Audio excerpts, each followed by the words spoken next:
have more than 400 people accepting Islam every day. And out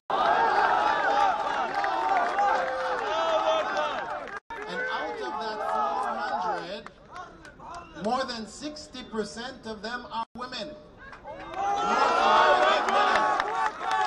So there's no way that they are being forced to cover themselves. So that is a misunderstanding of the practice of covering by looking and judging according to cultures. I'll give you another example.